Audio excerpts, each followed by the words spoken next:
Hey guys, it's Clay from Clear Critique, and I just now got back from the movie The Night House, and I'm going to review it. I'm going scriptless today. With any horror film that comes out, there's basically two verdicts, and that's if it's good and if it's scary. And The Night House gets one and, gosh, just gets so close to another. The Night House manages to combine architecture, doppelgangers, sleepwalking, and grief, and a ghost story all in the same film, and I've honestly never seen anything like it. The basic setup is that the protagonist's husband recently committed suicide, and the film starts with the fallout of that. So our main character is depressed and drinking heavily, and starts to feel that there is a presence in her home. As she starts to dig more into her husband's, I'll say, extracurricular activities, she starts to realize some secrets that he was hiding from her. It's a ghost story, but it's really a ghost mystery, and I think the problem with the marketing is that they're selling it like it's going to be a scare every 2 minutes horror film, and yeah, it's a horror film, but it's not paced in a way that most people are going to be comfortable with.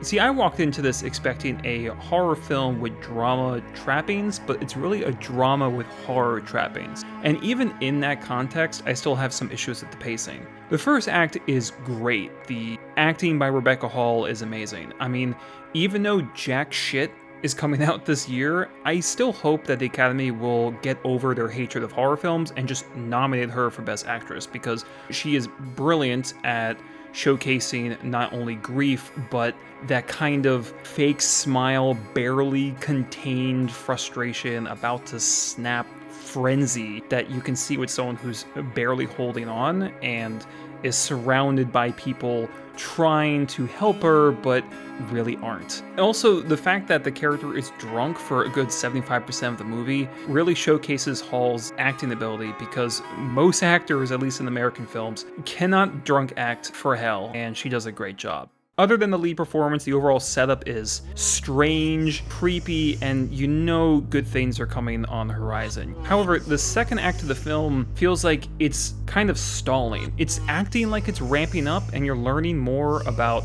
what is going on with the husband and what is his presence, but it's the same energy throughout. You never feel like the stakes are getting higher, and it feels really repetitive. The film sort of wrote itself into a corner because you have a character who's pining for her husband and trying to understand this mystery, yet at the same time is terrified at what is happening in her home. So you have this weird situation where she's asking for a sign or for answers, but then when she gets a hint of one, she runs screaming. So I'm not really sure what the take from that emotionally. This entire second act of the film is not scary in the slightest.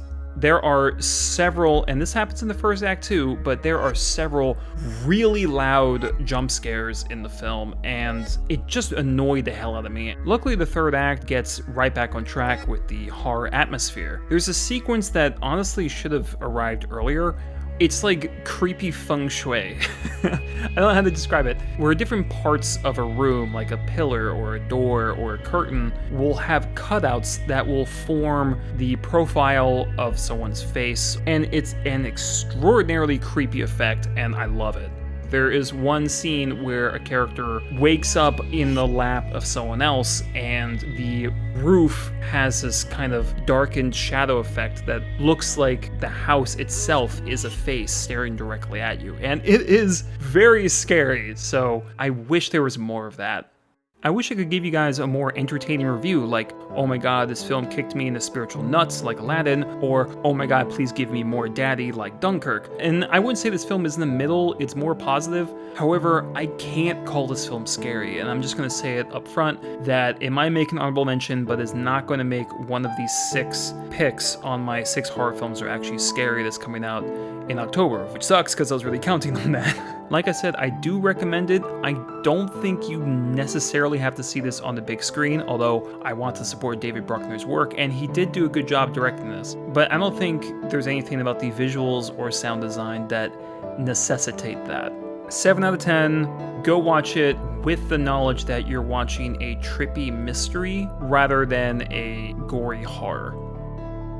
So that sums up my review. If there are any other films coming out soon that you want to see a kind of solo review on like this, please let me know in the comments. And of course, if you want to support the channel, subscribe, hit the bell, all that great stuff. And I'll catch you guys later.